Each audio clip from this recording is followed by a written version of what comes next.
इस वीडियो में हम मोनोपोली के कॉन्सेप्ट को स्टडी करेंगे कि मोनोपोली क्या होती है, मोनोपोली की करैक्टरिस्टिक्स या इसके फीचर्स को डिटेल के साथ स्टडी करेंगे।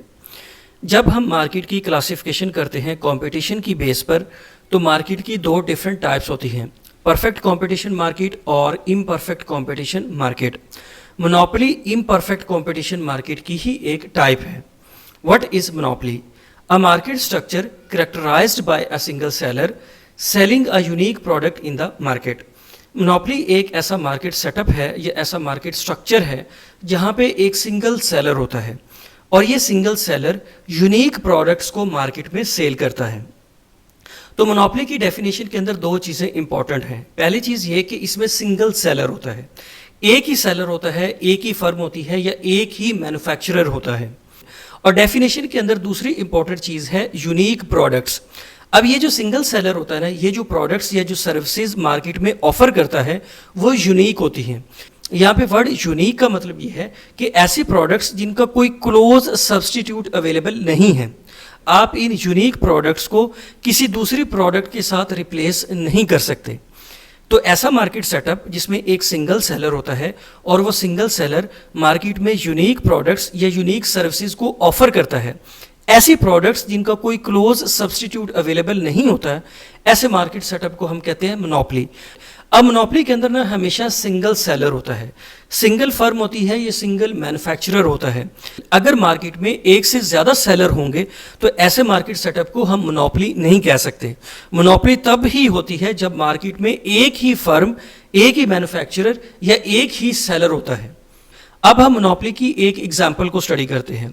फॉर एग्जाम्पल, कंट्री के अंदर जो रेलवे सिस्टम होता है उसको आमतौर पर गवर्नमेंट ही ओन करती है। गवर्नमेंट का ही एक इंस्टीट्यूशन होता है जो कि रेलवे को ऑपरेट करता है। अब कंट्री के अंदर जो ट्रेन सिस्टम है इसका कोई क्लोज्ड सब्स्टिट्यूट अवेलेबल नहीं है। आपको एक ही डिपार्टमेंट है, एक ही इंस्टीट्यूशन है जिसकी सर्विसेज लेनी है। अब हम मोनोपोली की डिफरेंट फीचर्स या करैक्टरिस्टिक्स को स्टडी करते हैं। इसका पहला फीचर ये होता है कि मोनोपोली में हमेशा एक सेलर होता है। अगर सेलर एक से ज़्यादा होंगे तो ऐसे मार्केट सेटअप को हम मोनोपोली नहीं कह सकते। इसका सेकंड फीचर ये है कि इसमें लार्ज नंबर ऑफ बायर्स होते हैं। एक सेलर होता है लेकिन बायर्स बहुत ज़्यादा होते हैं। इसकी नेक्स्ट करैक्टरिस्टिक है यूनिक प्रोडक्ट्स एंड सर्विसेज। अब मोनोपोली में सेलर जो प्रोडक्ट्स या सर्विसेज ऑफर करता है वो यूनिक नेचर की होती हैं, ऐसी सर्विसेज या ऐसी प्रोडक्ट्स जिनका कोई क्लोज सब्स्टिट्यूट अवेलेबल नहीं है। अब फॉर एग्जांपल जो टी है उसका क्लोज सब्स्टिट्यूट है कॉफ़ी, ठीक है। तो मोनोपोली के अंदर ऐसी प्रोडक्ट्स होती हैं या ऐसी सर्विसेज होती हैं जिनका कोई क्लोज सब्स्टिट्यूट अवेलेबल नहीं होता। अब मोनोपोली के अंदर सिंगल सेलर होता है तो उसी सेलर की ही मर्जी चलती है। तो यहाँ पे जो सेलर होता है ना वो प्राइस मेकर होता है, वही प्राइस सेट करता है, और जो बायर होता है वो प्राइस टेकर होता है। मोनोपोली की नेक्स्ट फीचर है chances of price discrimination. Price discrimination का मतलब यह है कि मोनोपोली के अंदर सेलर डिफरेंट कस्टमर से सिमिलर प्रोडक्ट की डिफरेंट प्राइस चार्ज कर सकता है। इसको हम कहते हैं प्राइस डिस्क्रिमिनेशन। तो मोनोपोली के अंदर प्राइस डिस्क्रिमिनेशन के भी चांसेस होते हैं। इसका नेक्स्ट फीचर है seller has full control over decision making.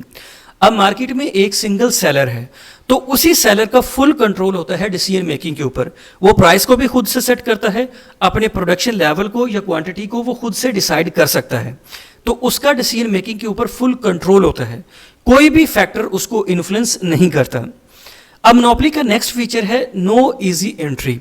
Monopoly एक ऐसा मार्केट सेटअप है जिसमें कोई नया कंपैटिटर, कोई नई फर्म या कोई नई ऑर्गेनाइजेशन या कोई नया सेलर एंटर नहीं हो सकता। उसकी मल्टीपल रीजंस होती हैं। फॉर एग्जांपल, इसमें लीगल रिस्ट्रिक्शंस होती हैं, लाइसेंसिंग है, टेक्नोलॉजी है, पेटेंट राइट्स हैं। तो मोनोपोली के अंदर हमेशा सिंगल सेलर होता है, किसी नए एंट्रेंट की जो एंट्री होती है ना वो ईजी नहीं होती। मोनोपोली का नेक्स्ट फीचर है नो एडवर्टीजमेंट कॉस्ट। अब मोनोपोली के अंदर कोई एडवर्टीजमेंट कॉस्ट नहीं होती, चूंकि सिंगल सेलर है और वो यूनिक प्रोडक्ट्स और सर्विसेज को ऑफर कर रहा है और कोई क्लोज सब्स्टिट्यूट अवेलेबल नहीं है, तो सेलर को एडवर्टीजमेंट की रिक्वायरमेंट ही नहीं है। एडवर्टीजमेंट की रिक्वायरमेंट तब आती है जब मार्केट में मल्टीपल सेलर्स होते हैं और हर एक के पास डिफरेंट प्रोडक्ट्स होती हैं। तो जब सेलर्स के पास डिफरेंशिएटेड प्रोडक्ट्स होती हैं तो कस्टमर्स को अट्रैक्ट करने के लिए सेलर्स एडवर्टीजमेंट करते हैं। लेकिन मोनोपोली के अंदर सिंगल सेलर होता है और यूनिक प्रोडक्ट्स होती हैं या यूनिक सर्विसेज होती हैं, और कोई क्लोज सब्स्टिट्यूट अवेलेबल नहीं होता, तो इसी वजह से यहाँ पे एडवर्टीजमेंट की रिक्वायरमेंट नहीं होती। तो ये कॉन्सेप्ट था मोनोपोली का।